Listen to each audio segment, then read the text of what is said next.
والصلاة والسلام على سيد المرسلين وعلى آله وصحبه أجمعين।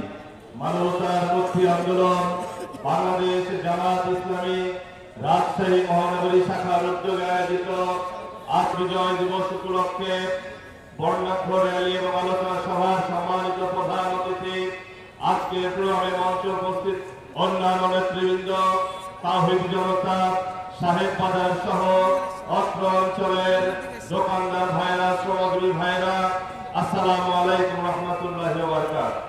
সম্মানিত উপস্থিতি, আপনারা সবাই অবগত আছেন 1947 সালে এদেশের আপামর জনতা, তৌহিদি জনতা, এদেশের বিশিষ্ট আলেম ওলামার নেতৃত্বে ব্রিটিশ বেনিয়াদের বিতাড়িত করেছিল।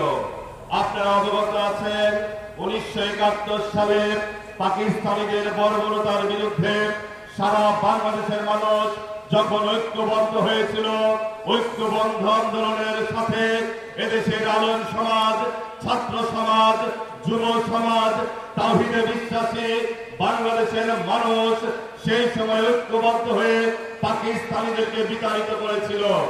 আপনারা সকলেই অবগত আছেন 1971 সাল পরবর্তী আজ অবধি 5 তারিখের পূর্ববর্তী পর্যন্ত যারা বাংলাদেশের শাসন ক্ষমতায় অধিষ্ঠিত ছিল তারা কোনো না কোনো ভাবে বাংলাদেশের মানুষকে নিষ্পেষিত করেছে।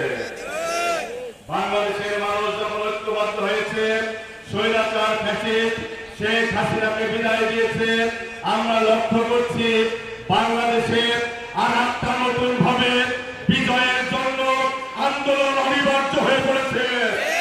আর সেই আন্দোলনে এই বিজয় রক্ষার জন্য 16 ডিসেম্বরের চেতনা রক্ষার জন্য, 47-এর বিজয় রক্ষার জন্য, 24 জুলাই বিপ্লব রক্ষার জন্য আবারও নতুন ভাবে একটা যুদ্ধ হবে। সেই যুদ্ধে এই দেশের জামাত ইসলামীর নেতৃত্বে তৌহিদি জনতা ঐক্যবদ্ধ ভাবে যুদ্ধে সামিল হয়ে এই দেশের বিদেশি বেনিয়াদের বিতাড়িত করে বাংলাদেশকে প্রকৃত পক্ষে স্বাধীন করবে ইনশাআল্লাহ। সম্মানিত উপস্থিতি, আজকের সমাবেশ থেকে ভারতকে আমরা দায়িত্বহীন ভাষায় বলে দিতে চাই, বাংলাদেশ স্বাধীন সার্বভৌমত্ব বাংলাদেশ। সুতরাং বাংলাদেশকে নিয়ে ষড়যন্ত্র করলে 18 কোটি মানুষ ঐক্যবদ্ধ ভাবে ভারতের দিকে যদি থুতু নিক্ষেপ করে, ভারতের থুতুতে ভেসে যাবে ইনশাআল্লাহ। আগামী দিনে বাংলাদেশ ভারতের